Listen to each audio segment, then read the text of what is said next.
자, 민수기 27장 14절.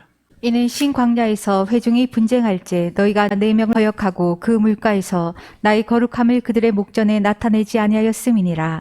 이 물은 신 광야 가데스의 무리바 물이니라. 자, 그래서 모세가 가나안 땅에 못 들어가게 된 이유를 다시 설명을 하시는 거예요, 이제 하나님께서. 중요하니까 그렇거든요. 그래서 이걸 다시 설명하시고 반복하는 이유가 그 당시 모세뿐만 아니라 오늘을 사는 우리들에게 꼭 필요한 거예요, 이게. 그래서 또 다시 언급을 하시는 겁니다. 그러니까 하나님께서 다시 강조하시고 언급하시는 건 절대 잔소리가 아니에요. 꼭 필요한 거 우리한테. 정말 중요해서 실수하면 큰 문제가 벌어지니까 좋은 일을 놓치게 되니까 안타까워서 그래서 이걸 강조하시는 겁니다. 우리가 이제 천회를 맞고 이렇게 좋은 일들을 앞으로 이제 주님께서 많이 하실 텐데 그런 것에 누락되면 안 되거든. 그렇잖아요? 그래서 이런 것을 계속 말씀하시는 거예요. 그분은 원래 교육열이 높아요. 아주 교육열이 높습니다. 계속 교육하시는 거예요. 끊임없이. 모세가 가나안 땅에 못 들어간 이유는 명령만 하라고 그랬거든요. 명령만 하라고 그랬는데 내리친 것 때문에. 간단히 말하면 이제 혈길 부린 거예요. 화낸 것 때문에 못 들어갔습니다. 이유가 그거예요. 그러니 이제 화를 내는 게 굉장히 큰 문제인데 그게 사단은 자꾸 화내게 만들죠. 끊임없이 무슨 일을 통해서 화내게 만드는 거예요. 그것만 넘어가면 사람 이성을 잃거든. 그리고 정확한 판단을 못 하거든. 그러니까 자꾸 화나게 만드는 거거든요. 그래서 다시 한번 강조하면 아무리 화가 났어도 하나님 말씀 앞에서는 마음을 꺾어야 됩니다. 앞으로도 마찬가지예요, 이거는요. 사단은 그걸 통해서 화나는 게 궁극적인 목적이 아니에요. 그 사람 화나게 만든 궁극적인 목적이 아니라 화가 난 상태에서는 사람이 판단력이 흐려지거든. 이성을 잃으니까. 그래서 아무렇게나 막 하고 말도 막 하고 판단도 막 하게 만드는 거거든. 그래서 말씀 앞에 이 마음을 꺾지 못하면 사단의 그 술수에 넘어가면 그렇게 되는 거거든요. 그래서 그걸 꺾지 못하면 오늘 모세처럼 하나님 약속이 이루어지는 거 그저 바라만 보는 겁니다. 그래서 하나님 말씀에 아멘을 안 하는 사람들은 말씀이 이렇다고 했는데도 자기 뜻을 내세우는 사람은 하나님께서 나중에 어떻게 하냐면요. 그 말씀이 맞다는 걸 증명을 하셔요. 그 사람이 아무리 뭐라고 얘기했든 하나님 말씀이 맞다라는 걸 증명을 하시는 거예요. 반드시 말씀이 증명되는데 그 사람 뭡니까? 그걸 목격만 하는 거예요. 누리질 못하고. 모세도 보긴 했는데 누리질 못하는 거예요. 그 열왕기 7장에 나오는 하늘에 창을 낸들 어쩌고 했던 사람이 있죠. 그 장관이라는 사람이. 그냥 말씀대로 아멘 했으면 되는 건데. 그래 나중에 말씀대로 되는 걸 오긴 했잖아요, 자기도. 그냥 누리진 못하는 거예요. 그러니까 그 꿈에도 그리던 가나안 땅. 야, 그 가나안 땅이 40년 헤맬 때마다 얼마나 그리웠겠습니까? 그 땅이 과연 어떤 땅이냐? 그 젖과 꿀이 흐른다는데 뭐 하늘에서 내려진다는데 그게 어떤 거냐? 궁금했죠. 예. 근데 막상 바라만 보는데 못 따라가는 거예요. 그 땅을 바라만 보는 모세의 심정이 어땠겠습니까? 이거 보세요. 우리가 그렇게 많은 약속들을 받고 그렇게 그냥 앞으로 이런 일이 나오는데 진짜 그런 일이 벌어졌네. 그래 너무너무 좋아졌네. 근데 나는 못 누리는 거야. 그럼 얼마나 답답하겠어요. 보기는 보는데. 그게 이제 또 못 견뎌서 간 사람도 많이 있어요. 근데 그런 사람도 나중에 이제 보겠죠. 이제 야 그거 좀 견뎠어야 되는 건데. 그래서 그 꿈에 그리던 가나안 땅을 이 바라만 보게 된 거예요, 모세가. 그 심정이 참 안타깝고 말할 수 없죠, 그거. 근데 그 원인이 뭐냐면 하나님께서 반석을 명해서 물을 내라고 했는데 그것을 화가 나니까 못 받아들인 거예요. 마음으로 받지 못하는 거예요. 그래서 화를 내는 게 궁극적인 문제가 아니라 화난 것 때문에 궁극적으로 뭐가 문제예요? 말씀을 받지 못하는 거예요, 이 사람이. 판단이 흐려져가지고. 그게 문제인 거예요. 사단이 노리는 건 그거예요. 그 사람은 화나게 하는 게 궁극적인 목적이 아니라 화가 나게 만들어서 판단을 못하게 만들고 함부로 말하게 만들고 그 다음에 하나님 일에 대해서 어긋나게 만드는 거예요. 판단이 흐려지면 그렇게 되거든요. 맨정신을 안 하던 사람이. 그래서 그 원인이 1차 원인이 화를 내면서 시작이 되는 거니까 잘 조정을 해야 되고 이제 지혜가 필요하죠. 서로 간에. 고린도후서 1장 20절. 사단이 지금 그걸 통해서 우리를 망가뜨리려고 한다는 걸 이제 서로 알게 되면 서로 자제를 하고 그렇게 해야 되겠죠. 원인 제공도 하지 말고. 고린도후서 1장 20절. 하나님의 약속은 얼마든지 그리스도 안에서 예가 되니 그런즉 그로 말미암아 우리가 아멘하여 하나님께 영광을 돌리게 되느니라. 우리가 아멘하여 하나님께 영광 돌리느니라. 평소에 아주 중심을 다해서 아멘하고 받아들이는 훈련만 제대로 돼 있으면 결국은 수지 맞습니다. 수지 맞게 돼 있어요. 말씀 따라갔는데 수지 안 맞을 수가 없어요. 민수기 27장 15절에서 17절. 모세가 여호와께 여짜와 가로되 여호와 모든 육체의 생명의 하나님이시여 원컨대 한 사람을 이 회중 위에 세워서 그로 그들 앞에 출입하며 그들을 인도하여 출입하게 하사 여호와의 회중으로 목자 없는 양과 같이 되지 않게 하옵소서. 예. 16절 상반절에 보면 모세가 말하길 모든 육체의 생명의 하나님이다. 이런 표현을 썼습니다. 영혼의 하나님? 맞습니다. 그것뿐이냐? 아니요. 육체의 하나님도 돼요. 모든 육체의 생명의 하나님. 이 호칭이 굉장히 중요합니다. 그래서 하나님께서는 우리 영혼을 구원하셔서 영원한 천국에 들이시는 분도 되지만 그분은 또한 우리 육체의 하나님도 돼요. 육체 하나님. 그래서 몸이 좀 아픈 분들은요, 그분이 우리 육체 하나님이라는 걸 이 말씀을 잡으시기 바랍니다. 우리 육체 하나님도 되는 거예요. 영혼의 하나님 맞고 물론. 그러나 영혼의 하나님뿐만 아니라 우리 육체 하나님도 되신다니까. 이 육체 하나님이란 말이 얼마나 감사한지. 난 내 영혼의 하나님이야. 천국 보내주는 죄사함하는. 그러나 육체 하나님은 그건 뭐 아니다 이래버리면 우린 이제 좀 한편이 허전하죠. 영혼이 구원받아 구원받고 천국 가는 건 뭐 좋고 맞지만 그러나 그분이 우리 육체의 하나님이라고 말씀하시는 거예요. 그래서 앞으로도 우리 사역을 하려면 몸들이 건강히 있어야 되는데 몸이 아픈 분들은 그분이 우리 육체 하나님이라고 말씀하시는 거. 이 말씀을 천의 기념으로 꼭 받으시기 바랍니다. 잡으세요. 그럼 그 말씀이 일을 합니다. 내게 붙여진 말씀, 내게 받아진 말씀, 내게 이 안에 들어온 말씀은요, 가만히 있질 않아요. 그럼 뭐하러 말씀을 받는 거 가만히 있으면. 그 말씀이 일단 내 중심에 들어오면 일을 해요, 말씀이. 말씀 살았거든요. 살아서 운동력이 있다고 그러잖아요. 운동력이 뭐 하는 거예요? 일한다 그 말이죠. 그래서 그 말씀을 내 가슴에 받으면 그러면 그 말씀이 치료의 강물이 되고 생수의 강물이 돼서 우리 몸속으로 계속 흘러다닙니다. 그래서 이런 말씀이 믿어지고 그래서 그 말씀이 붙들리면 치료의 은혜도 임하는 것입니다. 할렐루야. 우리 하나님께 박수를 드립니다. 역사의 은혜. 자, 민수기 27장 15절 17절. 모세가 여호와께 여짜와 가로되 여호와 모든 육체의 생명의 하나님이시여 원컨대 한 사람을 이 회중 위에 세워서 그로 그들 앞에 출입하며 그들을 인도하여 출입하게 하사 여호와의 회중으로 목자 없는 양과 같이 되지 않게 하옵소서. 자, 모세가 말하길 비록 자기는 가나안 땅에 이제 못 들어가게 됐다는 거죠. 못 들어간다고 했으니까. 근데 이 사람이 그걸 끝내는 게 아니라 뭐라고 그러냐면 나머지 백성들을 생각해 달라는 거예요. 자기는 못 들어가지만 나머지 사람들을 배려해 달라는 거죠. 야, 이건 보통 사람이 하는 얘기가 아니에요. 자기도 40년 동안 그거 하나 바라보고 왔는데 바라만 보고 못 들어간다고 할 때 그 나머지 사람 생각하게 생겼어 지금. 내가 못 들어간다는데 나는 왜 못 들어가나? 내가 뭐 그렇게 큰 죄인가? 근데 그 상황에서 모세가 그 얘기를 하는 거예요. 나는 못 들어가는 걸로 하더라도 나머지 사람 좀 생각해 달라. 이제 좀 넓게 생각하면요. 하나님 일을 생각하는 마음이라 이게. 그 가나안 땅에 들어가는 게 누구 일이에요 그게? 하나님 일이잖아요. 하나님 일을 생각하는 거 이 사람이. 그만두는 순간까지. 그야말로 죽는 순간까지.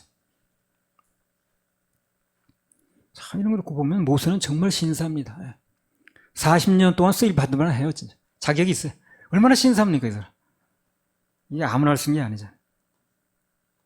자기는 공든탑이 무너졌다고 그냥 눈앞에 보고 못 들어가는데 글쎄.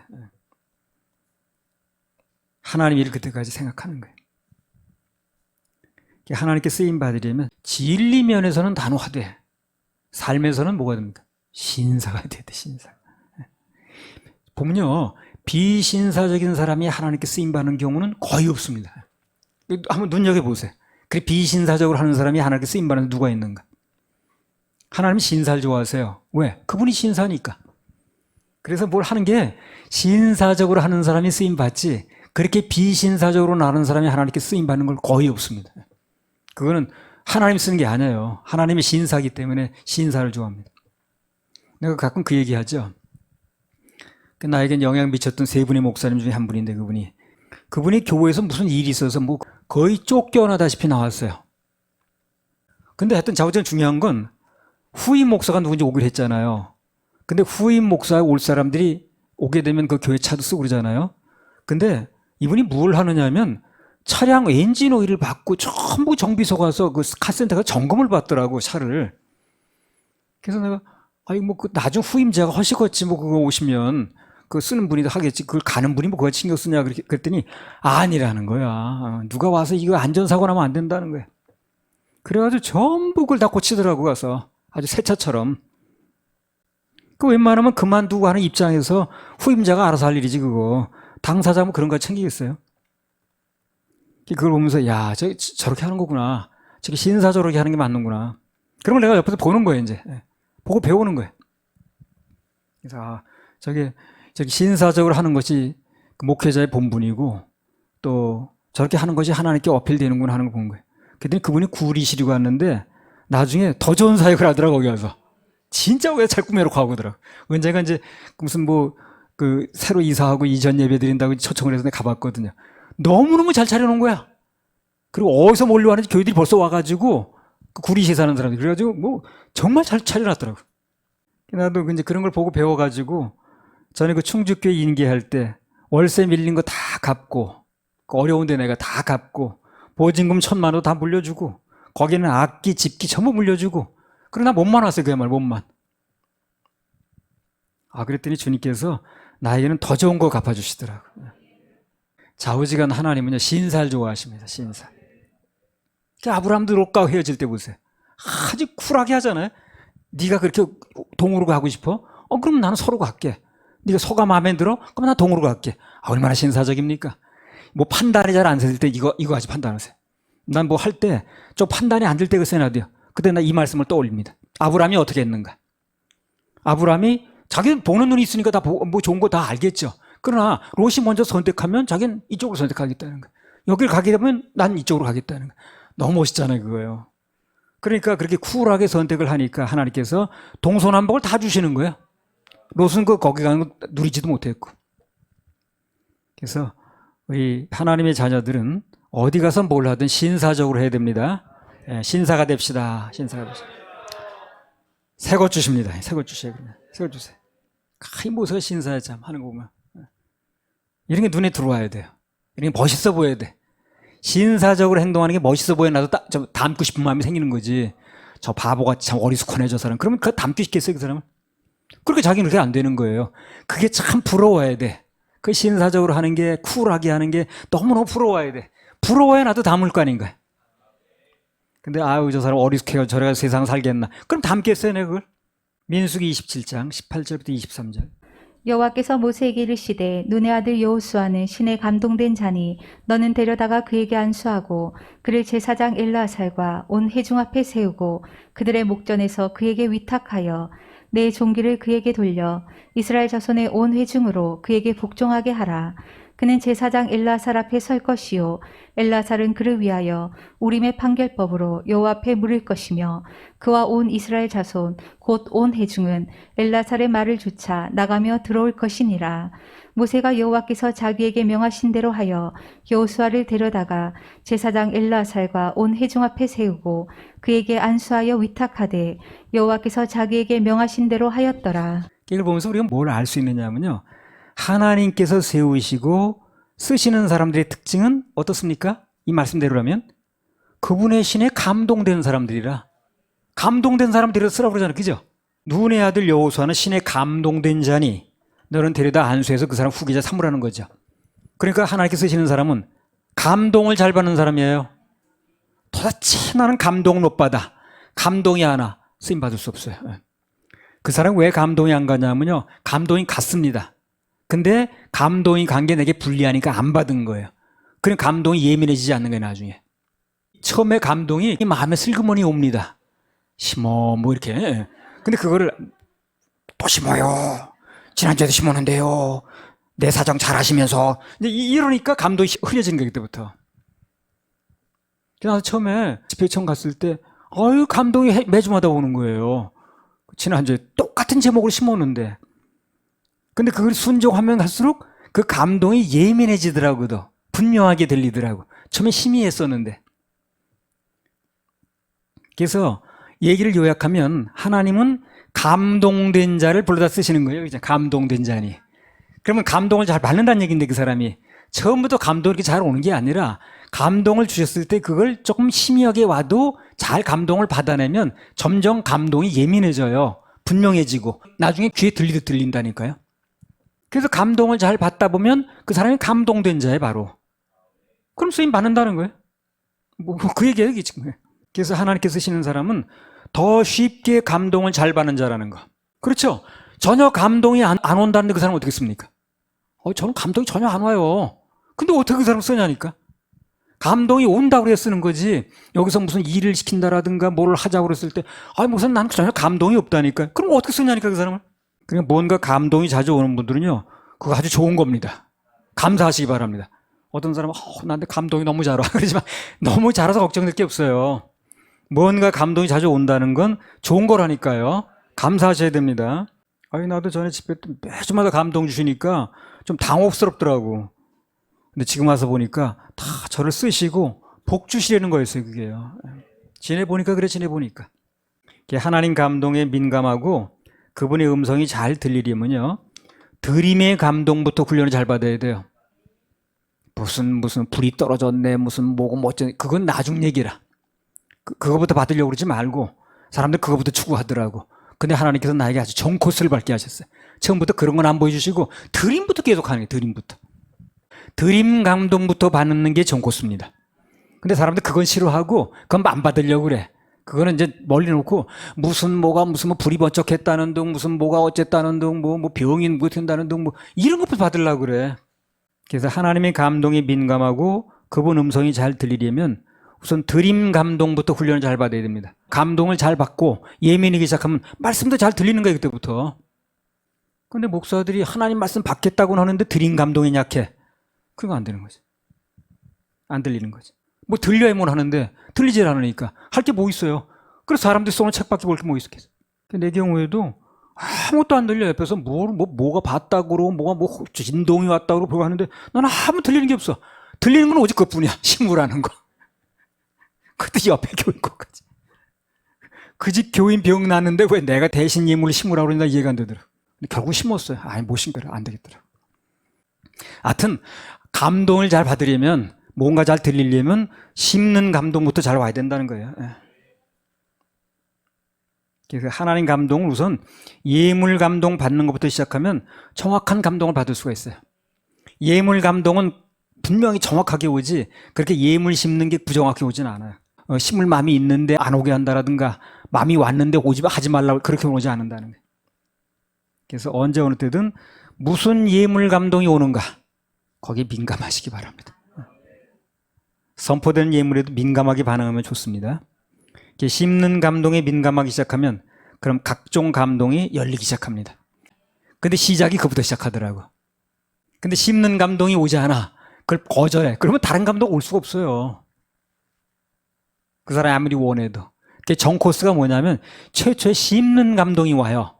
그리고 심는 감동이 잘 돼가지고 닥닥 박박 팍팍 팍팍이 잘 안 되더라고. 그게 싹싹까지 긁는 것까지 가끔 되는데 지갑도 몇 번 털었으니까. 근데 팍팍이 잘 안 돼. 이게 또요, 지난번에도요. 그래서 팍팍이 잘 안 돼. 팍팍까지 돼야 돼. 근데 이게 심는 감동이 열리니까 지금 얘기했죠. 그걸로 끝나는 게 아니더라고. 그 다음 감동이 열리기 시작하더라고. 그 다음에 하늘의 음성이 들리기 시작하고요. 말씀이 들리기 시작하고요. 남들이 안 보이는 게 보이기 시작하고 이렇게 되더라고. 수지 맞는 거죠. 근데 시작이 그렇게 되더라고요. 시작이. 사람들이 이제 그걸 잘 모르니까 심는 감동 재미없어 해. 또야 그러네. 복을 준다 그러면 또 복이야 그러지 않을걸? 그러니까 이게 애들 태명도 또 복이라고 짓는 거 아니겠어요? 근데 그게 심는 감동부터 온다는 게.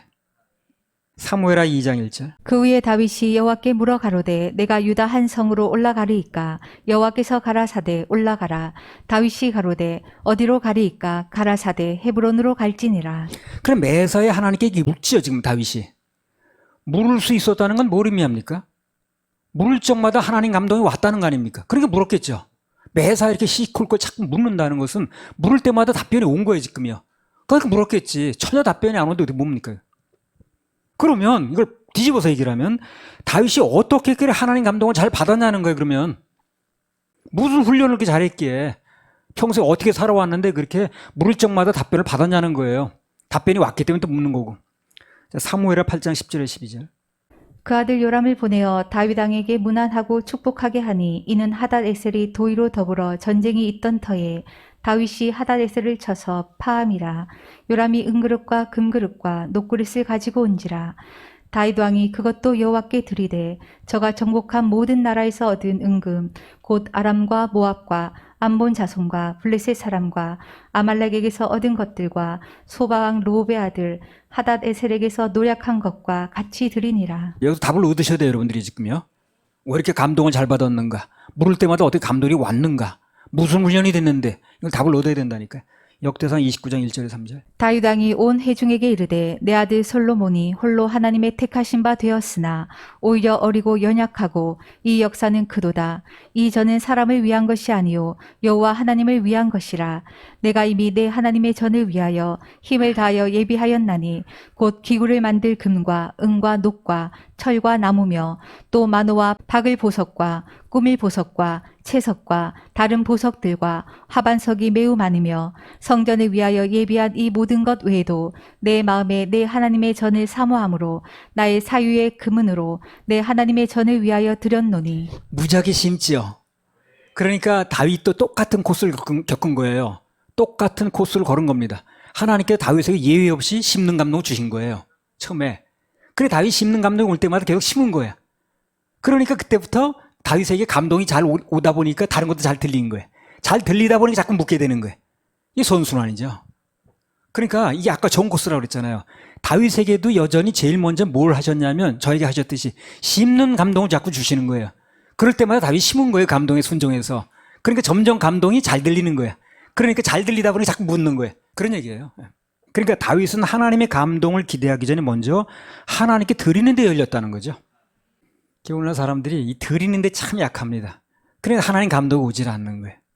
감동이 안 온다면 하려니까 내 생각밖에 없는 거예요. 그렇겠죠? 그리고 사람이 세우는 인간적인 책밖에 없는 거예요.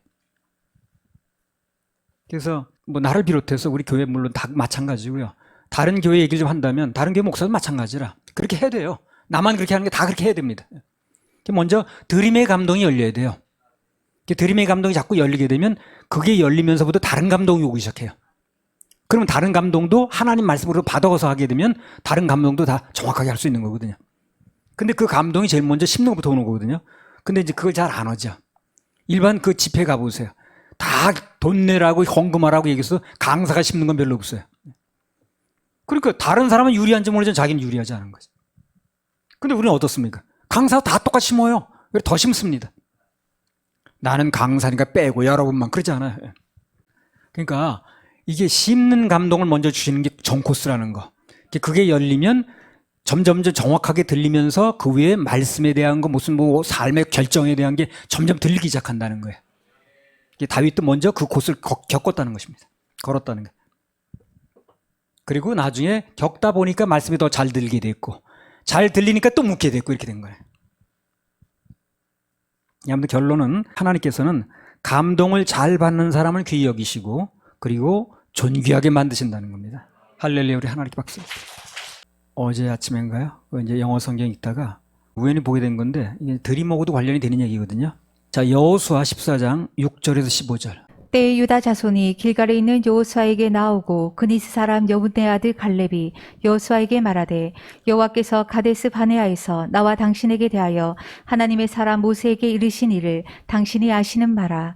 내 나이 40세에 여호와의 종 모세가 가데스 바네아에서 나를 보내어 이 땅을 정탐케 함으로 내 마음이 성실한 대로 그에게 보고하였고 나와 함께 올라갔던 내 형제들은 백성의 간담을 높게 하였으나 나는 나의 하나님 여호와를 온전히 쫓았으므로 그날에 모세가 맹세하여 가로되 내가 나의 하나님 여호와를 온전히 쫓았은즉 내 발로 밟는 땅은 영영이 너와 네 자손의 기업이 되리라 하였나이다. 이제 보소서 여호와께서 이 말씀을 모세에게 이르신 때부터 이스라엘이 광야에 행한 이 45년 동안을 여호와께서 말씀하신 대로 나를 생존케 하셨나이다. 오늘날 내가 85세로되 모세가 나를 보내던 날과 같이 오늘날 오히려 강건하니 나의 힘이 그때나 이제나 일반이라 싸움에나 출입에 감당할 수 있사온즉 그날에 여호와께서 말씀하신 이 산지를 내게 주소서. 당신도 그날에 들으셨거니와 그곳에는 아낙 사람이 있고 그 성읍들은 크고 견고할지라도 여호와께서 혹시 나와 함께 하시면 내가 필경 여호와의 말씀하신 대로 그들을 쫓아내리이다. 여호수아 15장 13절. 여호와께서 여호수아에게 명하신 대로 여호수아가 기럇 아르바 곧 헤브론 성을 유다 자손 중에서 분깃으로 여분네 아들 갈렙에게 주었으니 아르바는 아낙의 아비였더라. 갈렙이 거기서 아낙의 소생 곧 그세 아들 세세와 아이만과 달메를 쫓아내었고 거기서 올라가서 드빌 거민을 쳤는데 드빌의 본 이름은 기럇 세벨이라. 갈렙이 말하기를 기럇 세벨을 쳐서 그것을 취하는 자에게는 내가 내 딸 악사를 아내로 주리라 하였더니 갈렙의 아우요 그나스의 아들인 온디엘이 그것을 취함으로 갈렙이 그 딸 악사를 그에게 아내로 주었더라. 악사가 출가할 때에 그에게 청하여 자기 아비에게 밭을 구하자 하고 나귀에서 내림에 갈렙이 그에게 묻되 내가 무엇을 원하느냐 가로되 내게 복을 주소서. 아버지께서 나를 남방 땅으로 보내시오니 샘물도 내게 주소서 하매 갈렙이 윗샘과 아랫샘을 그에게 주었더라. 그래서 갈렙이 85세에 싸워서 또 그 싸움에 또 그 가담한 사람이 지금 사위된 온니엘입니다. 딸까지 줘가면서 천신만고 끝에 우여곡절 끝에 산지니까 쉽게 얻은 게 아니죠. 나이도 적지 않은데. 그래서 자기 사위까지 동원해서 그때 사위가 아니었죠. 얻으면 사위 된다고 그랬으니까. 딸까지 걸고 해가지고 이제 얻은 땅이에요 이게. 그 땅이 뭐냐면 헤브론 땅입니다. 헤브론. 그럼 그렇게 얻은 땅을 가지고 갈렙이 나중에 뭘 했냐는 거예요. 그 땅을 가지고. 무슨 용도로 썼냐는 거예요 그걸. 여호수아 20장 1절에서 8절. 여호와께서 여호수아에게 일러 가라사대 이스라엘 자손에게 고하여 이르라. 내가 모세로 너희에게 말한 도피성을 책정하여 부지 중 오살한 자를 그리로 도망하게 하라.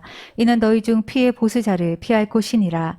그 성읍들의 하나에 도피하는 자는 그 성읍에 들어가는 문 어귀에 서서 그 성읍 장로들의 귀에 자기의 사고를 고할 것이요 그들은 그를 받아 성읍에 들여 한 곳을 주어 자기들 중에 거하게 하고 피해 보수자가 그 뒤를 따라온다 할지라도 그들은 그 살인자를 그의 손에 내어주지 말지니 이는 본래 미워함이 없이 부지 중에 그 이웃을 죽였음이라. 그 살인자가 회중의 앞에 서서 재판을 받기까지나 당시 대제사장의 죽기까지 그 성읍에 거하다가 그 후에 그 살인자가 본 성읍 곧 자기가 도망하여 나온 그 성읍에 자기 집으로 돌아갈지니라.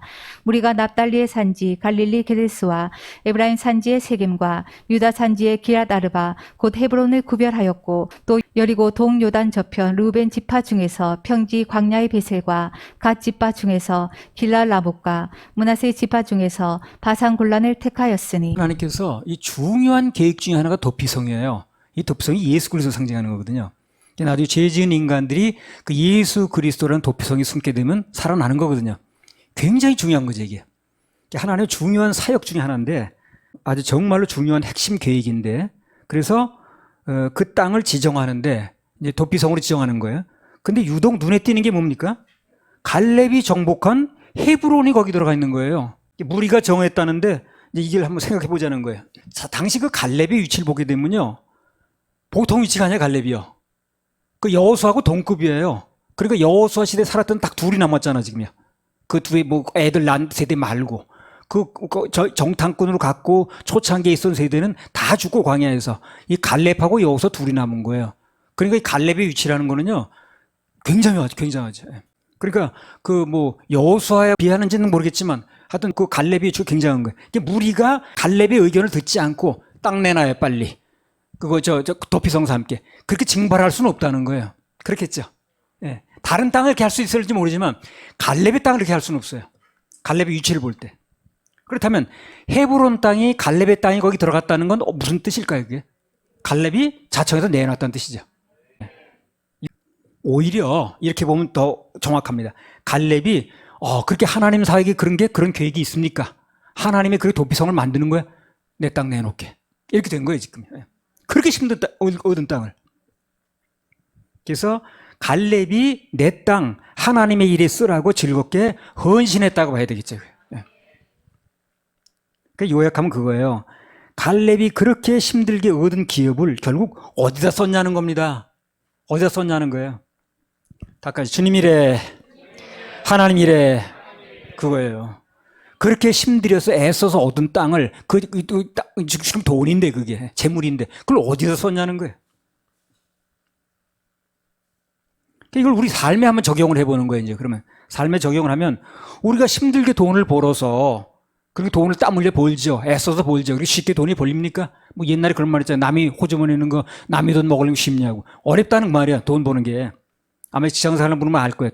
그 남의 월급 받고 한다는 게 얼마나 어려운가. 그리고 남의 공사라도 해가지고 돈 따려는 게 얼마나 어려운가. 그리고 또 이렇게 어렵게 돈을 버는 이유가 뭐냐는 거예요. 그러면 여기 나오잖아요. 그래 갈렙이 그렇게 어렵게 벌어가지고 뭘 했냐는 거예요. 하나님께 드렸다는 거예요. 감동에. 그게 목적인 거예요. 그러니까 갈렙이 생애가 위대해지는 거예요. 바로 거기서. 85세가 돼도 근력이 튼튼하고 쓰임받는 이유가 바로 거기 있는 거예요. 그러니까 우리가 그렇게 힘들게 일해가지고 힘들게 버는 돈을 뭐에 쓸 거냐 하는 거지, 뭐에. 예.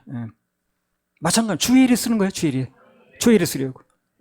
그러니까 갈렙이 85세에도 그렇게 힘을 쓸 수 있었던 이유가 뭐냐면 그런 마음이 있으니까. 그런 믿음이 있으니까. 주기만 하면 하나님께 드리는 거예요, 이 사람은. 주면은 하나님이 쓰는 거예요. 그러니까 줄 수밖에 없는 거죠. 그래서 뭐 얻기만 하면 주시기만 하면 쓰겠다는 거예요, 이 사람은. 예. 그렇게 힘들게 얻은 땅을 그냥 내놓는 게 주의 일이라고 그러니까. 갈렙이 동의 안 하고 내놓자서 그 땅을 강제 징발할 수가 없다니까요. 갈렙의 위치를 볼 때. 그래도 우리도 주님 앞에 쓰겠다고만 하면요. 물질도 주시고 건강도 주시고 어려운 환경도 이기게 하시고 그건 여버린 거예요. 예. 그 갈렙 보세요. 그렇게 그런 마음을 가지고 있으니까 나이가 85 적은 나이도 아닌데 여전히 싸우고 여전히 힘쓰고 그 다른 건 문제가 안 되잖아. 그 사위가요 온니엘이라는 사람인데 그 온니엘이 초대 사사입니다. 굉장히 똑똑한 사람이 들어왔어요. 멋있는 사람.